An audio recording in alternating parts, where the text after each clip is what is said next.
Email is one of those things that as an e-commerce brand, you can't afford to ignore it. Something we like to say around the Ecommerce Alley here is that email is the only way to legally print money on demand. I hope the Federal Reserve isn't listening to me right now, but we believe that because when we have emails, we have this direct connection to our database, whether they're customers or they're not.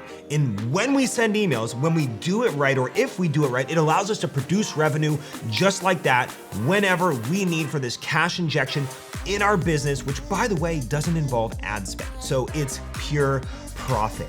And if you're not doing email or you're not doing enough, or you're wondering, hey, how many emails should I send? Then in this episode, I'm gonna dive into a couple elements around email, a few tweaks you could do so that way you can have it working for you.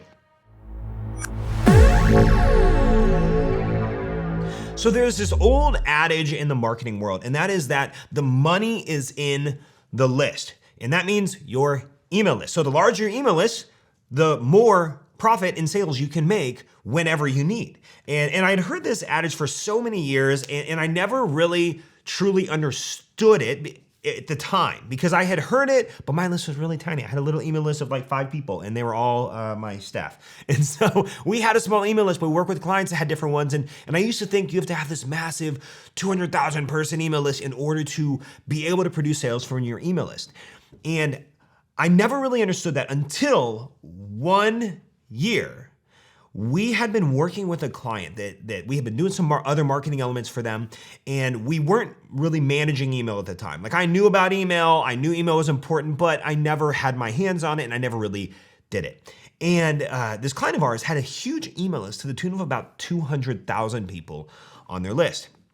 And they would send out one email per week to their email list. And they would send this generalized newsletter, and it would be like a personalized message from them with some graphics and some links to a few different products that they sold.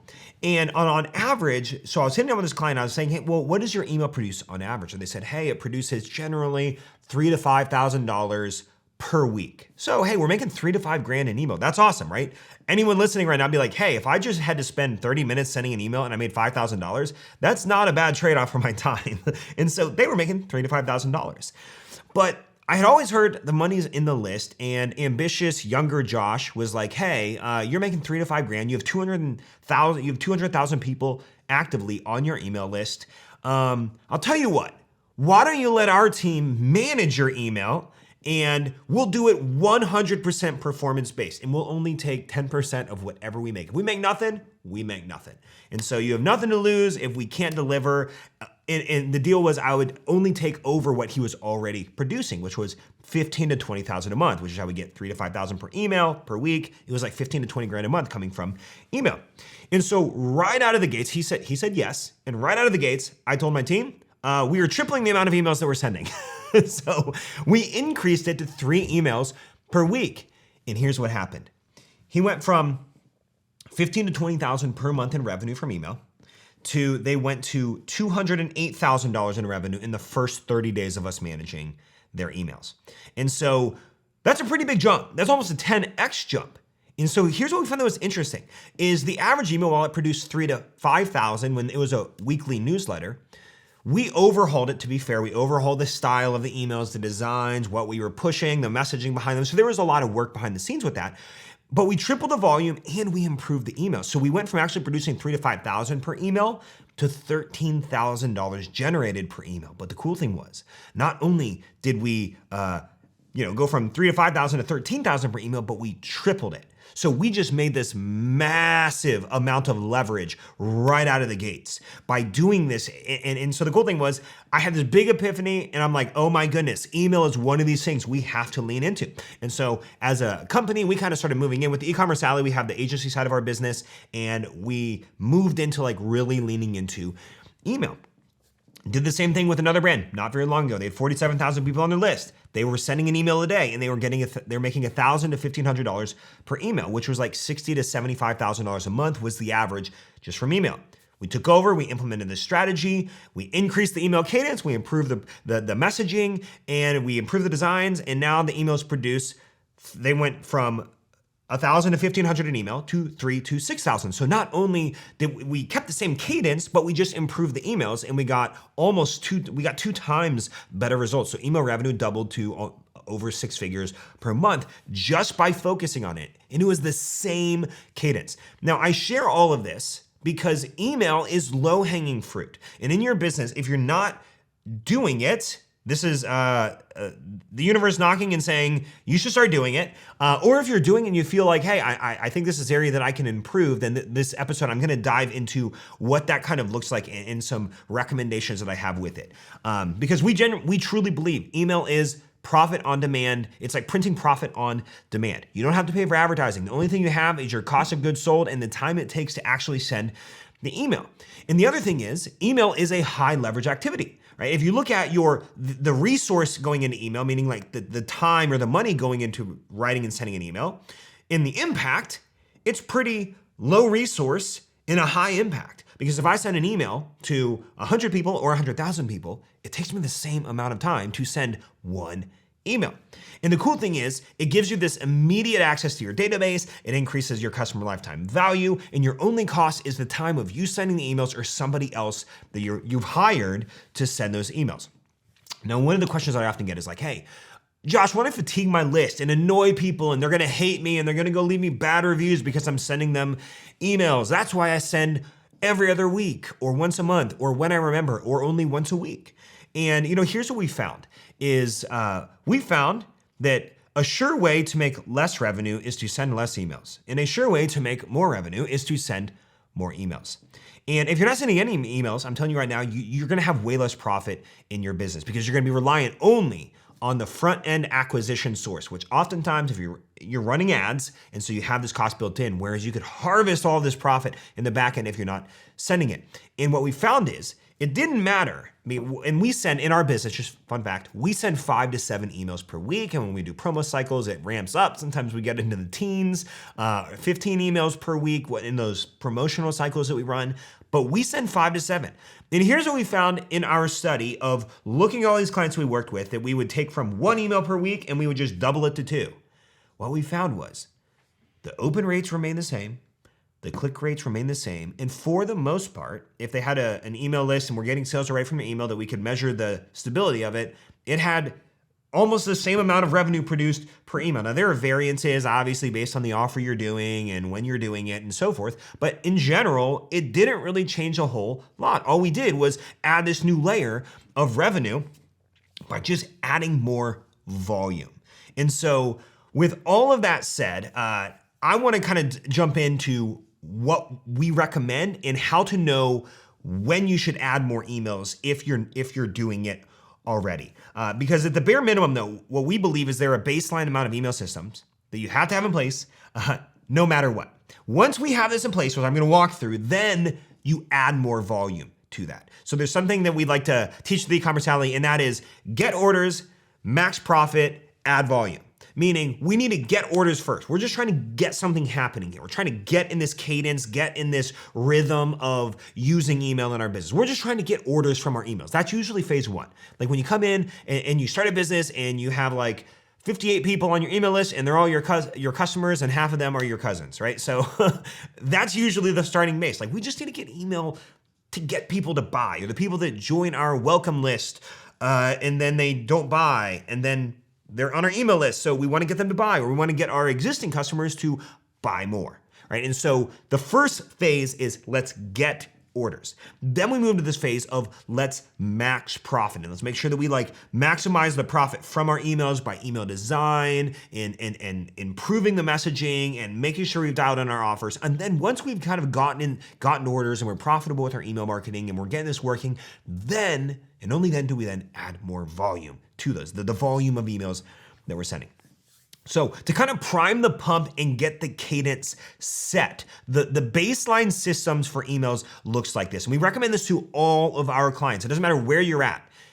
Revenue-wise, if you don't have these, go back and check the boxes. If you're brand new, go through these and check the boxes. So there are 5 simple flows that we recommend you set up. So there's some flows, there's some campaigns, and then there are some promo cycles is what we call them. Kind of three ways we break emails down. We have the automation side, which in Klaviyo, it calls them flows. We have the campaigns that you manually send. And then we also have every so often that we do these cycles to have lots of cash injection.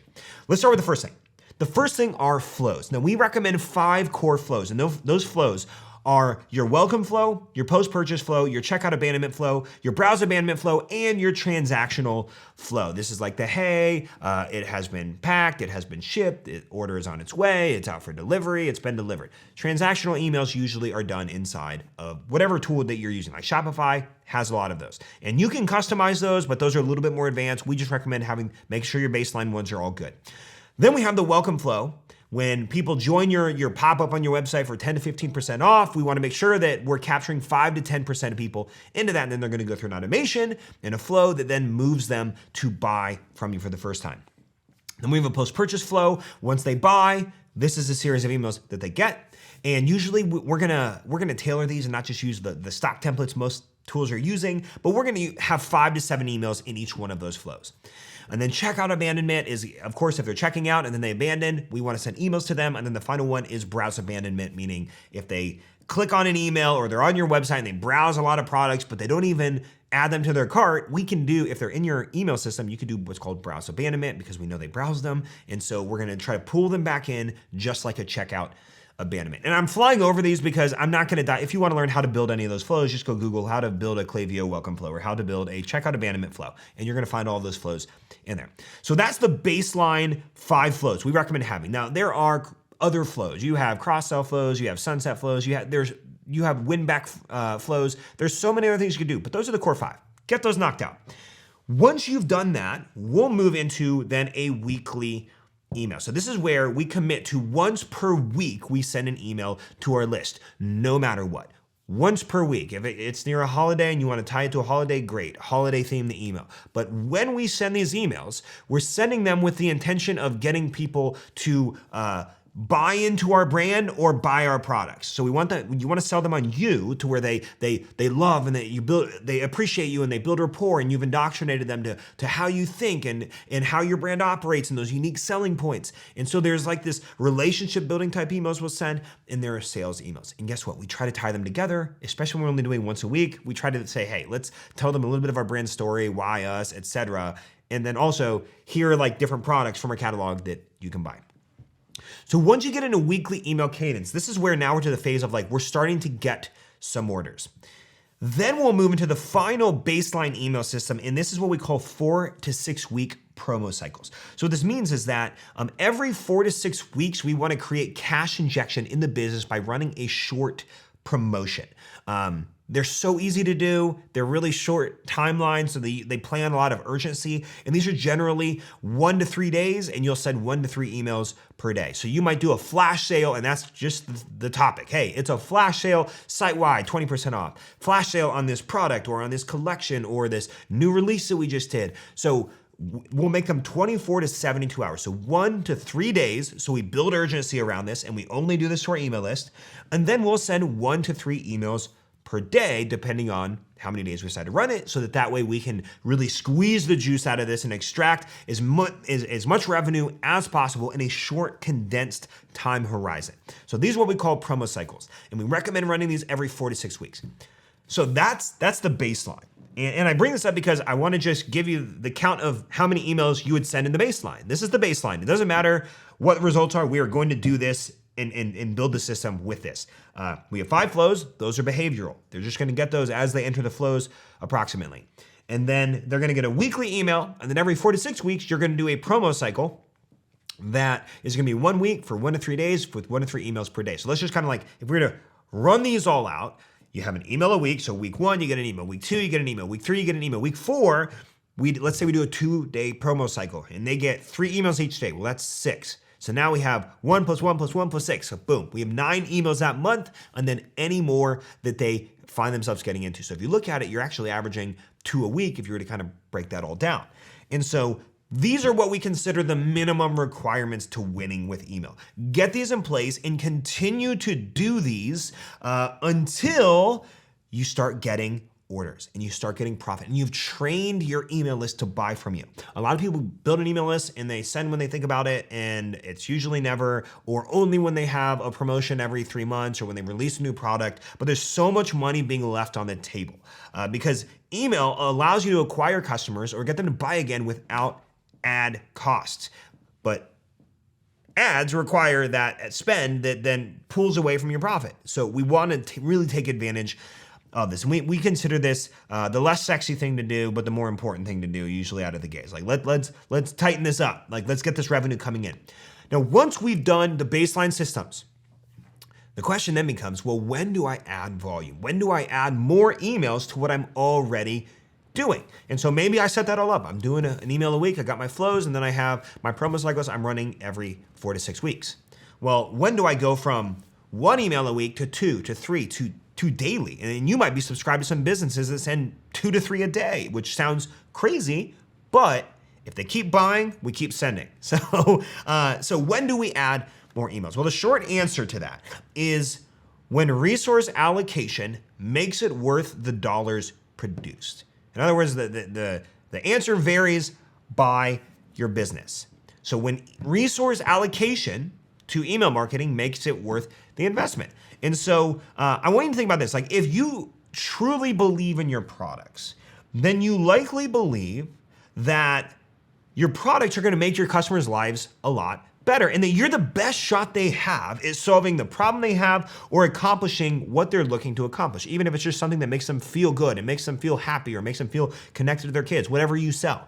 And so if you truly believe that, and that is the case, then here's a little thought process shift I'm going to encourage you to think about. And that is, it should be your mission to be on their map as much as possible to serve them in the greatest way possible that you can. And you know what that is? And how that is? That's selling them your products. If you believe in your products, if you believe that they're going to make your customers' lives better in some capacity by reducing their pain or helping them experience the joy or what their desired outcome is, then you should believe that you're the best shot at doing that. And the best way to help people, by the way, is being in front of them and being connected with them and serving them by selling them your products. It's your duty. And so if that's the case, then there are a couple things we're gonna do. The first step is just to say, hey, we need to get email producing something, right? Get the baseline stuff off the ground, the 5 flows, the weekly email, and these promo cycles. Once we get it producing something, we want that to get to the point of being 20 to, and this is gonna vary by business, but 20 to 30% of revenue is what we generally see is a good space. If you're sitting at like 2% of your revenue comes from email, there's probably some work to do.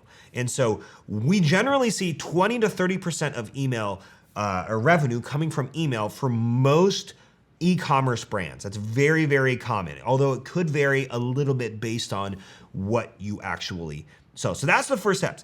Get it working and producing something. But like if you have an email list, for example, that doesn't produce a ton of sales from your email list yet, then what I want you to think about is that it doesn't make sense to go out and hire an email marketing team to send an email a day. Right? If you have like 100 people on your email list, it probably doesn't make sense resource allocation wise to send them an email a day. We have to measure impact in resource. So if the resource allocation warrants the dollars produced, then go do it. In the example I gave, we have a client that sends an email every single day, and then they have promo cycles, and they send even more than that some months. So sometimes they'll send 50 to 60 emails.